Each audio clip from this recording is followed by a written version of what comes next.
ಪ್ರೈವೇಟ್ನಲ್ಲಿ ಅಂಥವ್ರಿಗೆ ಸಾಲ ಮುಕ್ತರು ಮಾಡಬೇಕು ಅಂತಲೇ ಋಣಮುಕ್ತರು ಮಾಡಬೇಕು ಅಂತಲೇ ಒಂದು ಬಿಲ್ ತಂದೆ. ನನ್ನ ಸರ್ಕಾರ ಹೋಯ್ತು ಬಿಲ್ಲನ್ನು ಕಸದ ಬುಟ್ಟಿಗೆ ಹಾಕಿದ್ರು.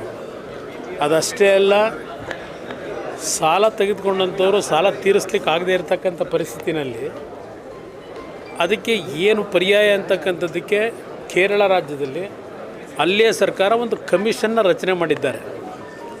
ಅಲ್ಲಿಯ ಒಂದು ಮಾಹಿತಿಗಳನ್ನು ಪಡೀಲಿಕ್ಕೆ ಅವತ್ತಿನ ನಮ್ಮ ಕೋಆಪರೇಟಿವ್ ಮಿನಿಸ್ಟ್ರು ಬಂಡಪ್ಪ ಅವ್ರನ್ನ ಅಲ್ಲಿ ಕಳಿಸಿ ಎಲ್ಲ ರೀತಿಯ ಮಾಹಿತಿಗಳನ್ನು ನಾವು ಇಲ್ಲಿ ನಮ್ಮ ರಾಜ್ಯದಲ್ಲಿ ಯಾವ ರೀತಿ ಇಂಪ್ಲಿಮೆಂಟ್ ಮಾಡಬೇಕು ಅಂತಕ್ಕಂಥದ್ದಕ್ಕೆ ತೀರ್ಮಾನ ತೆಗೆದುಕೊಂಡಿದ್ದು. ಆದರೆ ಮುಂದೆ ಬಂದಂಥ ಸರ್ಕಾರಗಳು ಇದು ಯಾವುದ್ರ ಬಗ್ಗೆಯೂ ಗಮನ ಕೊಟ್ಟಿಲ್ಲ. ಇವತ್ತು ಹಲವಾರು ಕಡೆ ಈ ಮೈಕ್ರೋ ಫೈನಾನ್ಸ್ಗಳು ವಿತೌಟ್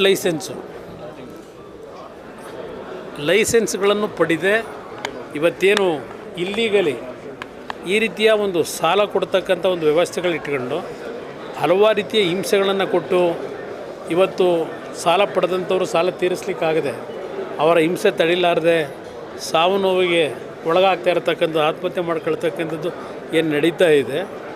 ಸರ್ಕಾರಕ್ಕೆ ಈಗಲೂ ಹೇಳ್ತೇನೆ, ತಕ್ಷಣ ಇದರ ಬಗ್ಗೆ ಎಷ್ಟು ದಿನ ಆಯ್ತು ಈಗಾಗಲೇ ಇದರ ಬಗ್ಗೆ ಬಂದು ಚಾಮರಾಜನಗರದಲ್ಲೇ ಮುಖ್ಯಮಂತ್ರಿಗಳು ಹೇಳ್ತಾರೆ, ನಾನು 28 ಬಾರಿನೋ 30 ಬಾರಿನೋ ಚಾಮರಾಜನಗರ ಭೇಟಿ ಕೊಟ್ಟೆ, ಚಾಮರಾಜನಗರಕ್ಕೆ ಭೇಟಿ ಕೊಟ್ಟ ತಕ್ಷಣ ಅಧಿಕಾರ ಹೋಗುತ್ತೆ ಅಂತಾರೆ, ನಾನು ಇನ್ನೂ ಗಟ್ಟಿಯಾಗಿದ್ದೀನಿ ಅಂತೇಳಿ. ನೀವೇನೋ ಗಟ್ಟಿಯಾಗಿದ್ದೀರಿ, ಆದರೆ ನಿಮ್ಮನ್ನು ಆ ಜಾಗದಲ್ಲಿ ಕೂರಿಸಿರೋ ಜನ ಇವತ್ತೇನಾಗಿದ್ದಾರೆ, ಅವರು ಗಟ್ಟಿ ಮಾಡಲಿಕ್ಕೆ ಏನು ಮಾಡಿದ್ದೀರಿ? ಇದು ಪ್ರಶ್ನೆ ಇಲ್ಲಿರೋದು.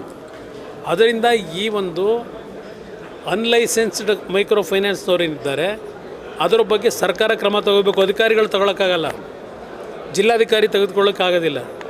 ಇಲ್ಲಿ ಸರ್ಕಾರ ಇದರ ಬಗ್ಗೆ ಅತ್ಯಂತ ಕಠಿಣವಾದಂಥ ಕೆಲವು ನಿರ್ಧಾರ ತೆಗೆದುಕೋಬೇಕು. ಅದಕ್ಕೆ ಸರ್ಕಾರಕ್ಕೆ ನಾನು ಆಗ್ರಹ ಮಾಡ್ತೀನಿ. ಈ ರಾಜ್ಯದಲ್ಲಿ ಹೋಮ್ ಮಿನಿಸ್ಟ್ರ್ ಇದ್ದಾರಾ? ಈ ರಾಜ್ಯದಲ್ಲಿ ಹೋಮ್ ಮಿನಿಸ್ಟ್ರ್ ಇದ್ದಾರೆ ಅಂತ ನೀವೇನಾದರೂ ಅಂದ್ಕೊಂಡಿದ್ದೀರಾ? ಏನು ನಡೀತಿದೆ ರಾಜ್ಯದಲ್ಲಿ? ಏನಾದ್ರು ಒಂದು ಸೆಕ್ಯೂರಿಟಿ ಅನ್ನೋದಿದೆಯಾ? ಬೆಳಗಿನ ಸಂದರ್ಭದಲ್ಲೇ ನೀವು ಬ್ಯಾಂಕ್ಗಳಿಗೆ ನುಗ್ಗೋದು, ATMನಲ್ಲಿ ದುಡ್ಡು ಇಡೋಕ್ಕೆ ಹೋದಂಥ ತೆಗೆದುಕೊಂಡು ಆರಾಮಾಗಿ ಸಿನಿಮಾದಲ್ಲಿ ಶೂಟಿಂಗ್ ಮಾಡ್ತಾರಲ್ಲ, ಆ ರೀತಿ ಹಣ ತಗೊಂಡು ಹೋಗ್ತಿರತಕ್ಕಂಥ ದೃಶ್ಯ ನೀವು ತೋರಿಸ್ತೀರಿ ಟಿ ವಿಗಳಲ್ಲಿ. ಅದು ರಾಜಾರೋಷವಾಗಿ ಇವತ್ತು ಈ ರೀತಿಯ ಒಂದು ವಾತಾವರಣ ಏನೊಂದು ನಡೀತಾ ಇದೆ. ಯಾರಿಗಾದರೂ ಭಯಭಕ್ತಿ ಇದೆಯಾ? ಇಂಥ ಒಂದು ಪ್ರಕರಣಗಳು ನಡೀತಾ ಇದ್ದರು ನನಗೇನು ಸಂಬಂಧ ಇಲ್ಲ ಅಂತ ಹೋಮ್ ಮಿನಿಸ್ಟ್ರ್ ಹೇಳಿದ್ರೆ ನಾವು ಇದು ಇಲ್ಲಿಗಲ್ ವೇನಲ್ಲಿ ಮೈಕ್ರೋ ಫೈನಾನ್ಸ್ ಮಾಡಲಿಕ್ಕೆ ಯಾರು ಪವರ್ ಕೊಟ್ಟಿರೋರು?